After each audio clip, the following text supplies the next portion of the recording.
নমস্কার বন্ধুরা, আমি প্রিয়াঙ্কা। আমার চ্যানেল রমা কিচেনে অনেক অনেক স্বাগত। আমি করে দেখাবো পেঁয়াজ দিয়ে বাটা মাছের ঝাল। এখানে বাটা মাছটাকে নুন হলুদ দিয়ে মাখিয়ে নিয়েছি, আর পেঁয়াজ কলিটাকে আমি কিন্তু ভালো করে ধুয়ে নিয়েছি। পেঁয়াজ কলি দিয়ে বাটা মাছের ঝাল কিন্তু অসাধারণ লাগে। দেখো পেঁয়াজ কলিকে আমি লম্বা লম্বা করে কেটে নিয়েছি। এখানে নিয়েছি টমেটো দুটো, পেঁয়াজ, রসুন, আর এখানে নিয়েছি ধনেপাতা, আর এখানে নিয়েছি কাঁচা লঙ্কা।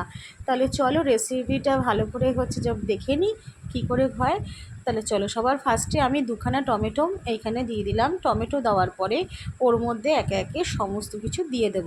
যেমন ধনেপাতা, কাঁচা লঙ্কা, পেঁয়াজ আর রসুন একসঙ্গে কিন্তু ভালো করে আমি মিক্সিতে বেটে নেব। এবার দেখো আমি ভালো করে বেটে নিচ্ছি। মিক্সির বাটির মধ্যে জারের মধ্যে দিয়ে দেবো। দিয়ে এবার ভালো করে বেটে ফিরে আসবো।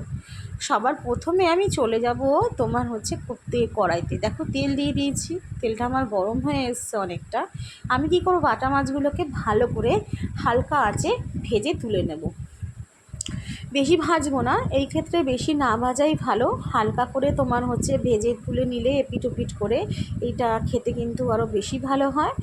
আর এটা কিন্তু নদীর বাটা মাছে কিন্তু বেশি এরকম করে ভালো লাগে। যেহেতু এটা ছোট্ট ছোট্ট বাটা, সেজন্য আমি বেশি ভাজবো না। একসঙ্গে সব বাটা মাছগুলো আমি দিয়ে দিয়েছি। এবার আমি আলতো পিঠে করে নেবো। এবার দেখো এখানে মশলাটা বাটা হয়ে গেছে, আমার মশলাটা আমি নামিয়ে নিয়েছি। তা যেহেতু ধনেপাতা দিয়েছিলাম সেজন্য গ্রিন কালারটা এসছে। দেখো মাছটা কিন্তু আমি উল্টে দিয়েছি, বাটা মাছগুলো। এবার আমি এখানে বাটা মাছগুলোকে নামিয়ে রাখলাম। কিছুই না, তেলের মধ্যে আমি দেখো কি দিয়ে দিচ্ছি। তেলের মধ্যে এবার দিয়ে দিচ্ছি আমি পেঁয়াজ কলি। পেঁয়াজ কলির মধ্যে যে ছোট ছোট পেঁয়াজগুলো রয়েছে সেগুলোকে কিন্তু আমি কুচিয়ে দিয়েছিলাম। পেঁয়াজগুলির সঙ্গে যেগুলো থাকে সেগুলো কুচিয়ে দিয়েছিলাম। এদিকে আমি পেঁয়াজগুলো মুখে পড়লে খেতে কিন্তু খুব ভালো লাগে। আমি ভালো করে ভেজে নিচ্ছি। বন্ধুরা, আমার ভিডিও কেমন লাগছে? আমার ভিডিও ভালো লাগলে অবশ্যই লাইক, কমেন্ট আর ভালো করে ভেজে নিচ্ছি, ভুলো না। আমার ভিডিও আগে একটু নুন দিয়ে দিচ্ছি এখানে অল্প পরিমাণে।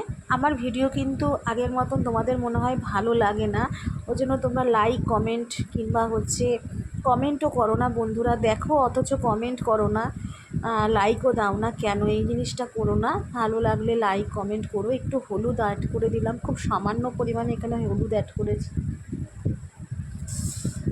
চলো এটা একটু ভাজা হতে দিই।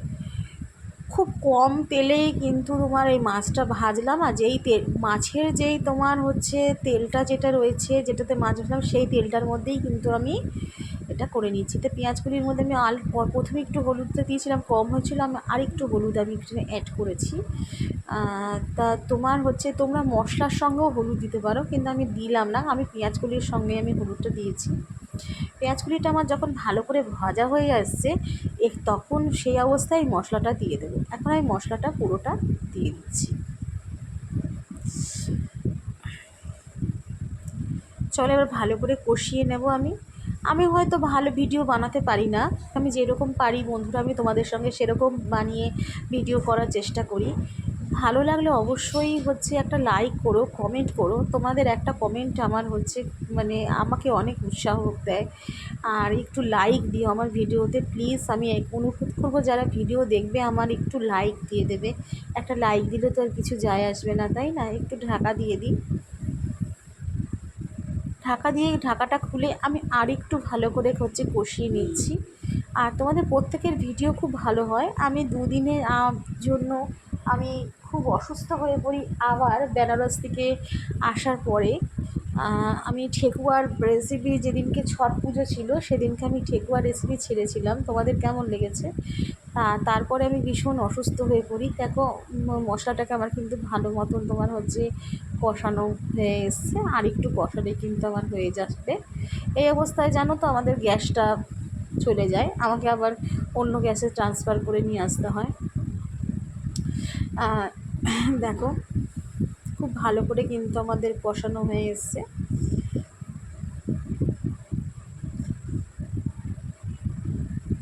খুব ভালো করে কষিয়ে নিতে হবে। তা ছট পুজোর আমি ঠেকুয়া বানিয়েছিলাম। তো তোমাদের কেমন লেগেছে রেসিপিটা অবশ্যই কমেন্ট করে আমাকে জানাবে, কেউ জানাওনি আমাকে, প্লিজ গিয়ে দেখো ভিডিওটা, ভালো লাগবে আশা করি। খুব সামান্য উপকরণ দিয়ে, খুব অল্প পরিমাণের জিনিস দিয়ে কিন্তু বানানো হয়েছে, খেতে কিন্তু সত্যি খুব ভালো হয়েছিল। অবশ্যই বাড়িতে একবার ট্রাই করবে, ঠেকুয়া যেরকম করে বানিয়েছি এরকম করে বানিয়ে দেখবে, খুব তাড়াতাড়ি কিন্তু চটচট হয়ে যায়। এবার আমি মাছগুলোকে অ্যাড করে দেবো, মাছগুলোকে অ্যাড করে মশলার সঙ্গে মাছগুলোকে আমি একটু কষিয়ে দেবো। খুব আলতো হাতে কিন্তু মাছের গায়ে মশলা মাখাতে হবে, নইলে কিন্তু ভেঙে যেতে পারে মাছগুলো। ওই জন্য খুব সাবধানে কিন্তু মাছগুলোকে মশলাটা মাখিয়ে নিতে হবে। এবার আমি অল্প একটুখানি জল দিয়ে দেবো, সামান্য পরিমাণে, যতটা আমার লাগবে, দিয়ে আমি কিন্তু মাছটা কিছুক্ষণ হতে দেবো। দেখো আমার কিন্তু আরেকটু জল লাগবে, আমি আরেকটু জল অ্যাড করব, কারণ হচ্ছে এমনিতেই হচ্ছে এটা টান টান টাইপের একটুখানি হবে, টেনে যাবে জিনিসটা। তা চলো আরেকটু জল আমি অ্যাড করে দিচ্ছি, সামান্য আরেকটু জল অ্যাড করব, সামান্য জল অ্যাড করলাম, দেখতেই পাচ্ছ বন্ধুরা।